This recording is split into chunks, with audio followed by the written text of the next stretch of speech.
Muhanzi w'umunyarwanda yaravuze ngo rwamukuye ku rwesero ngo rumujyana ku munini. One singer from Rwanda said, love made her come from Resero to Mulindi. Murebere namwe kwizera ibihugu yasimbutse no muri Canada ngo pa. Kwizera all the provinces he skipped. Ko turategura igitaramo kiremereye. Azabadayimoni zirashibasha kugenda hejuru y'uyu mutwe turirukanye turacashe. Ikibiriti kiri he? Kwika senya hinduye. Monde la kite. Sanguru groove ya veterinary. Abizi imbaraga zose zitandukanye tuzakoresha technique sociale. Dukoresha abakoze veterinary ubuvuzi bw'inka. Hello. Sangire moye. Uko burabaye. Zamura inyenyeri y'ibimenyetso cy'ubutsinzi. Sokite. Imbaraga zawe n'ubutsinzi. Sara wamuhaye umwana bigeze none ndorakoze ubuku uyu nguyu. Muhaye umwana w'umuhungu.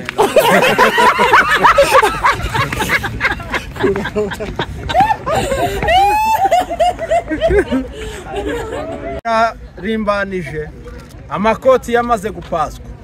Turirukanse wamana iruke.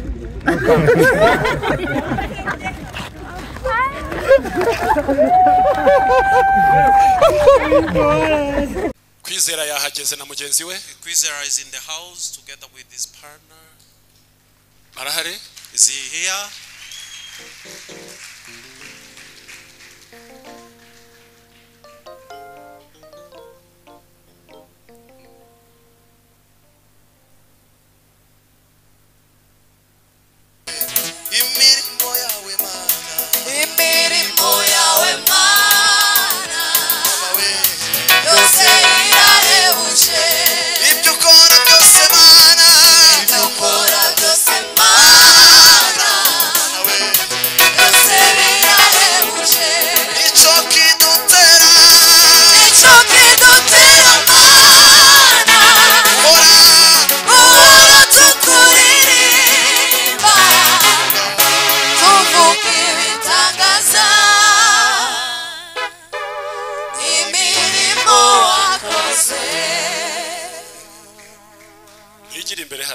Just come forward. Just a few steps forward. Just stand here. Put the mat at the side.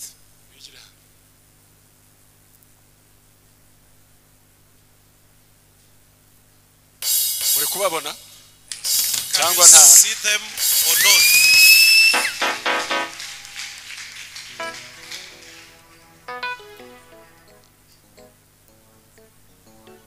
Ngira ngo wenda buriya I believe that perhaps murabize ko umwuga wanjye ari ukuvuga nzi gusobanura ibintu. You know that my profession is speaking, so I can explain something. Hatagira umuntu utahana ikibazo ngo umugeni yatinze ubu mumureba avuye kuri. Don't go home with the question that the bride has come late. She is from far actually. Muhanzi w'umunyarwanda yaravuze ngo rwamukuye ku rwesero ngo rumujyana ku munini. One singer from Rwanda said, love made her come from Resero to Mulindi. Murebere namwe kwizera ibihugu yasimbutse no muri Canada ngo pa. Kwizera all the provinces he skipped until Canada to get the bride. Ubushize twamwerekanye ari wenyine tuvuga ko mugenzi wawe ari hafi. The last time we show him being alone, saying that his partner is on our way. Niba rero mwamwishimiye ubwo nguyu rero. If you are happy about them, just show them.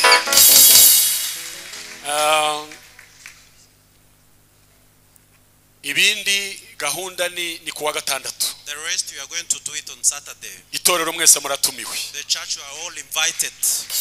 Hanyuma guhera kuwa kabiri. And right from Tuesday kugeza kuwa gatanu until Friday na amateraniro.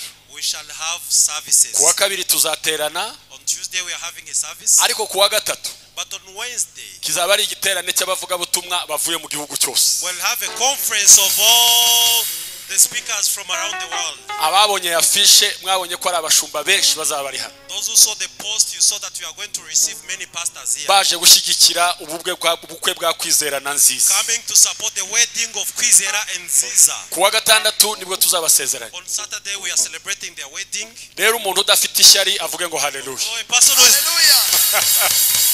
If you are not jealous, say hallelujah. Kandi mufukame tubasengere. Kneel for prayer. Ntabwo tugiye kubasezeranya. We are not going to celebrate your wedding. Turasengera iyi minsi isigaye. We are just praying for the days that are remaining. Pastor Gaspar afashe mikrofone azamura ijwi. Pastor Gaspar with the mic, just raise a prayer. Twese dusenga Imana. And let's pray together over them. Data mu izina ryawe Yesu. Amen. Turakwereka uyu mushinga wa bene data. Ugira neza urakora. Ubashyigikire, ubagirire neza, ubaho umugisha. Kandi mwami turasengera gahunda zose ziri imbere. Uzakomeze kubajya imbere nkuko wabamenye kuva kera. Yego. Mu izina ryawe Yesu turasenze ngo Uwiteka ucinzira hatari inzira. Ibyo batabona babibone. Migambi yawe mwami igaragare ku buzima bwabo. Umunsi wo kuwa gatandatu bizabe ikirori. Turakwinginze ngo uzabe umunsi wo kuguhimbaza, wo kukuvugiriza impundu, wo kuvuga ibyo wakoze, wo kugushima. Mwami turasenze ngo abo bakomanga bitabwe tubahaye umugisha mu izina rya Data n'irya Mwana n'Umwuka Wera. Amen. Amen. Asante sana. Thank you very much.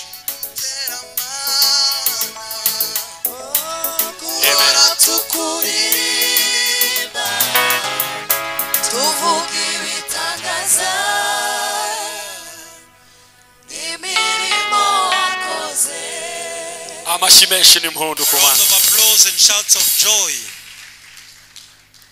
Yeah. Umva. Amen. Kuyobora kuri uyu munsi ndabona bitoroshye. Leading the service on such a day is not easy. Hanyuma kugira ngo iminota yacu tuze kuyigaruza. So to manage our time well, byibura turasoza we are finishing the service.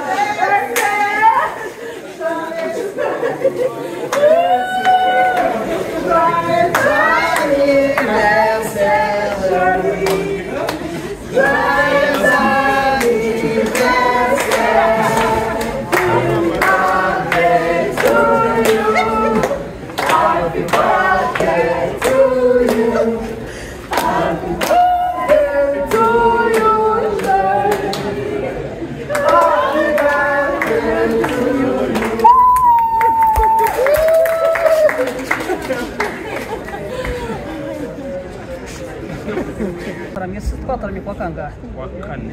Imana irambwira ngo tuzoze gutega umuntu wa nyuma mu ndege. Ubu tuvugana duhaza ku cy'indege. Ari uwanyu. Turategereje gusa ngo turebe umuntu wa nyuma soko kibuga cy'indege. Tumutege. Iyi ndabyo yaguze amafaranga ngaha. Ibihumbi 15.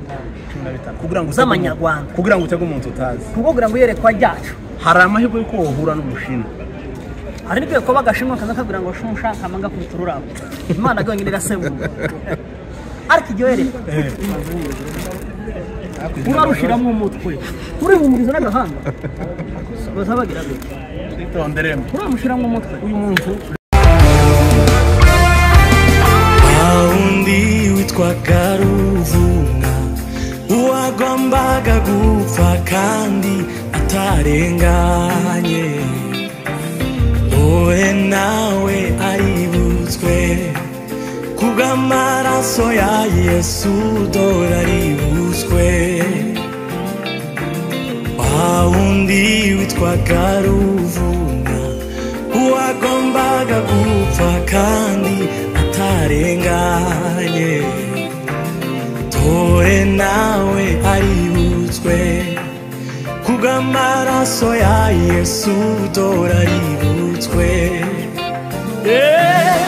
Aundi witwa Karuvunga uwagombaga gupfa kandi atarenganye dore nawe aributswe kubw'amaraso ya Yesu dore aributswe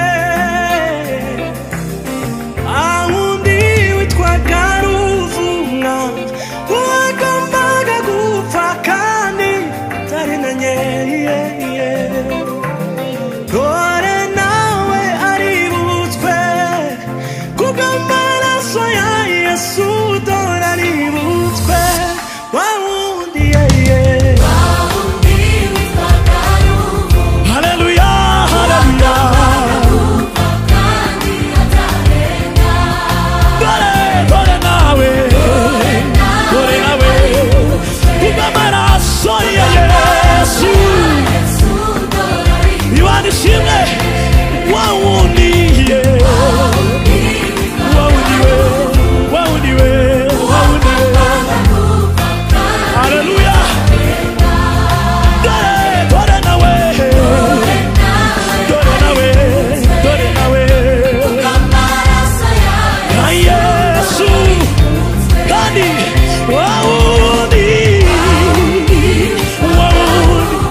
imitwaro zari imitwaro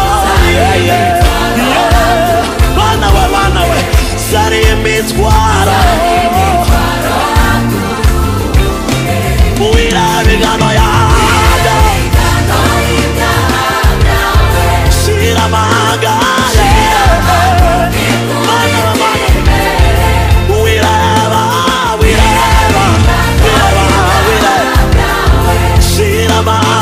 Shiramaga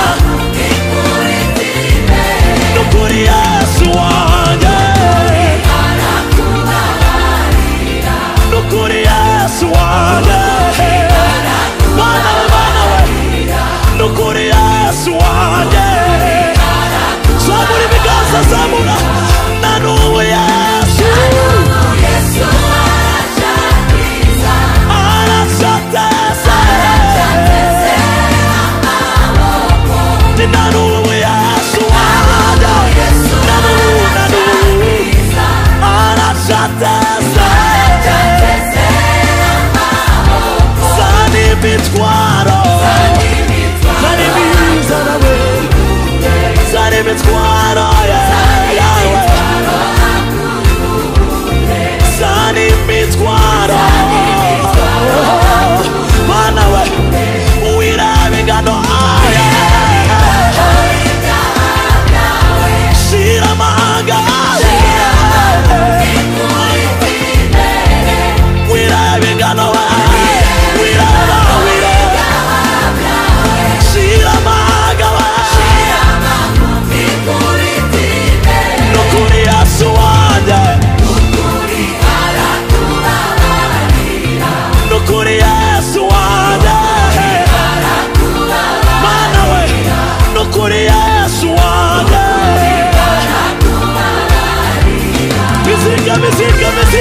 Hello my people, today is another day, another blessing.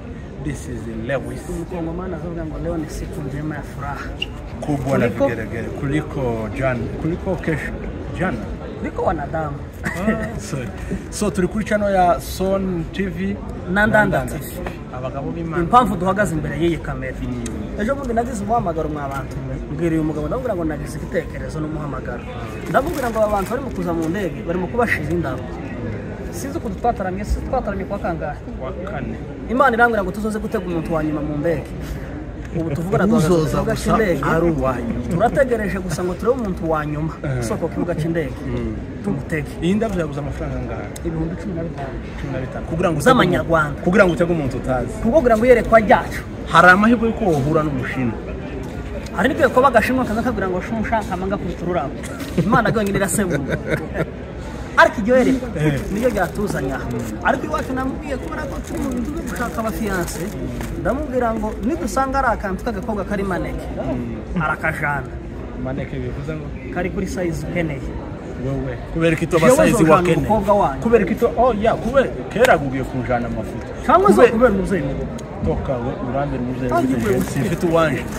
Sifite umuzeyi wanje. Gapfa kuza gusarakana k'igikwerere. Nawe gantu urashaka yabaje wawe. Jewe konda igitaka niko Imana gayavuze. Atamana wibeshera. Ni ubundi reka kubwire. Hari ikintu cy'Icyongereza bita sense common sense.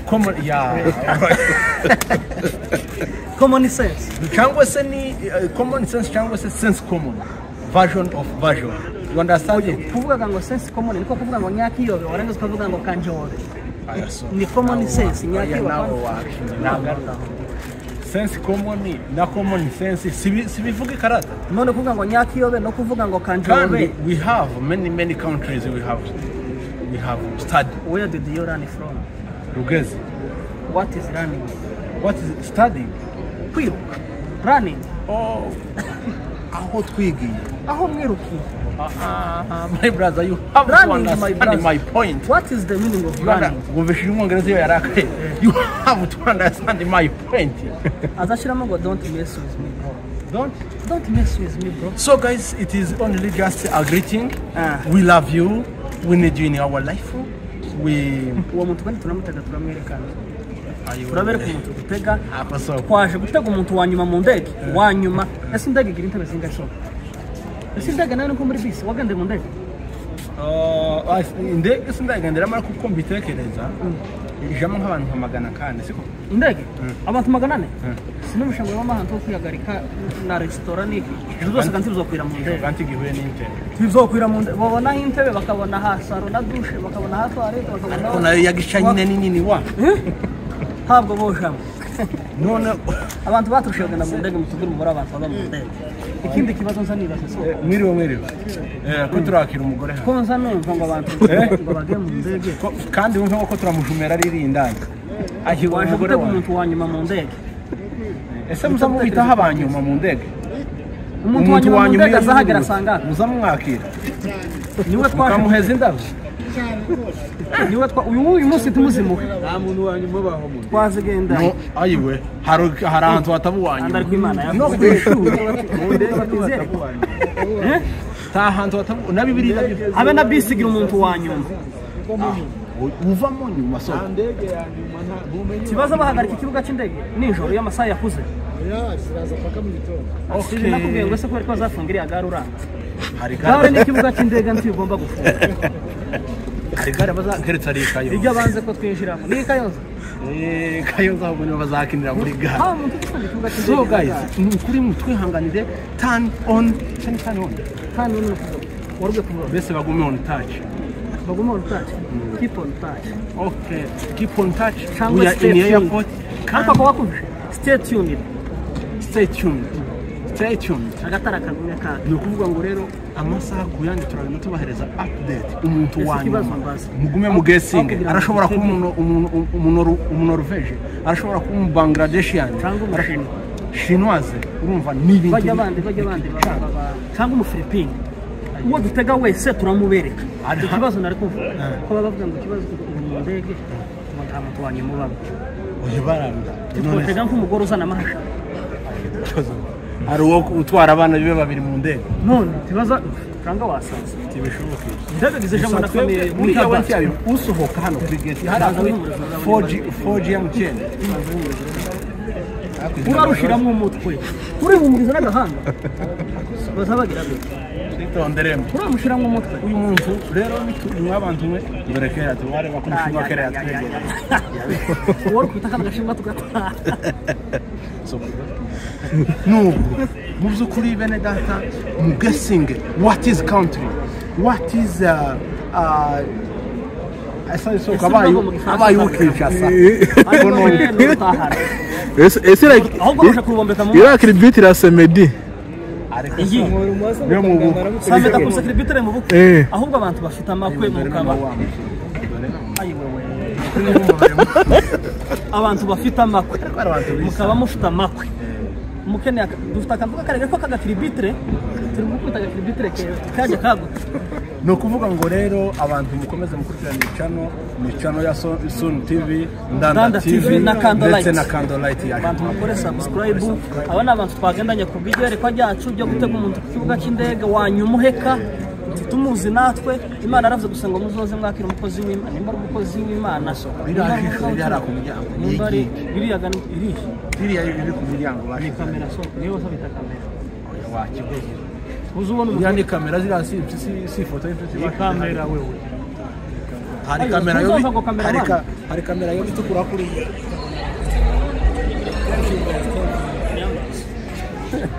thank you guys we love you reba riraje twaje gutumizwa kuba babuze ikintu bashiraho biri seri iriya ni ahubwo ingagi ndatanga igitego ingagi niyo bazabubahaga kuzumva basita amazina baba bagize ngo buriya busungu buje kugira amatsiko y'ijisho bakushana nitazima ako Ndanda na Soni izi channel nazo zigakureba dore Candlelight ubu sizi kuvuga ngo atsende ako nako Candlelight azagera mu ijuru ibibazo yanyuze mu byayi turabakunda nshuti bavandimwe thank you